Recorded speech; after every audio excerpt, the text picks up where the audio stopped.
Assalamualaikum warahmatullahi wabarakatuh. Perkenalkan, saya Dea Rifdana Saskia dari Prodi Tatris Biologi dengan NIM 233171012. Di sini saya akan menjelaskan tentang apa sih asbabun nuzul itu. Nah, asbabun nuzul itu terdiri dari dua kata. Yang pertama itu asbab dan yang kedua nuzul.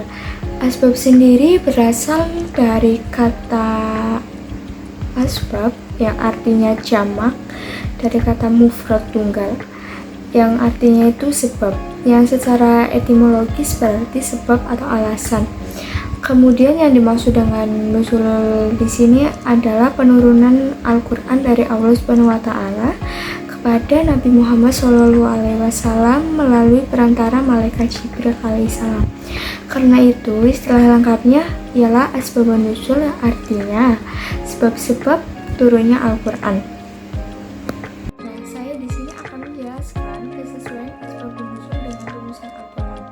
Itu terbagi menjadi dua. Yang pertama itu sebagai jawaban atas pertanyaan yang diajukan oleh siapapun kepada Nabi Muhammad SAW. Yang kedua, merespon suatu beberapa peristiwa yang telah maupun akan terjadi di tengah-tengah masyarakat. Kemudian pembagian dan macam-macam asbabun nuzul. Dari segi bentuknya terbagi menjadi 4 bagian. Yang pertama itu asbabun nuzul yang berbentuk peristiwa yang menjadi layar belakang turunnya Al-Qur'an. Kemudian ada asbabun nuzul yang berbentuk pertanyaan yang ditujukan kepada Nabi Muhammad SAW. Kemudian yang ketiga, adapun peristiwa tersebut bisa berupa pertengkaran yang serius. Bentuk kesalahan bisa juga dalam bentuk cita-cita dan keinginan. Kemudian yang terakhir itu misalnya dalam ayat 189 surat Al-Baqarah. Itu termasuk dalam contohnya. Kemudian segi jumlah sebab ayat yang turun. Sebagai contoh, banyaknya sebab, sedangkan ayat yang turun satu dapat dilihat pada turunnya surat Al-As. Ayat tersebut diturunkan 2 kali. Pertama diturunkan di Mekah sebagai jawaban terhadap kaum musyrik, dan yang kedua diturunkan di Madinah sebagai jawaban terhadap ahli kitab. Kemudian banyaknya nuzul dengan satu sebab. Contohnya dapat dilihat pada kasus Salamah yang mengatakan mengenai perbandingan laki-laki dan perempuan. Lalu turun surat Al-Imran ayat 19, surat Al-Ahzab ayat 35, dan surat An-Nisa ayat 32. Kemudian ada urgensi dan kegunaan asbabun nuzul. Yang pertama itu mengetahui hikmah yang terkandung dalam hukum yang disyariatkan oleh agama. Kemudian yang kedua itu membantu untuk memahami ayat dan menghilangkan kemusyrikan atau keraguan yang timbul.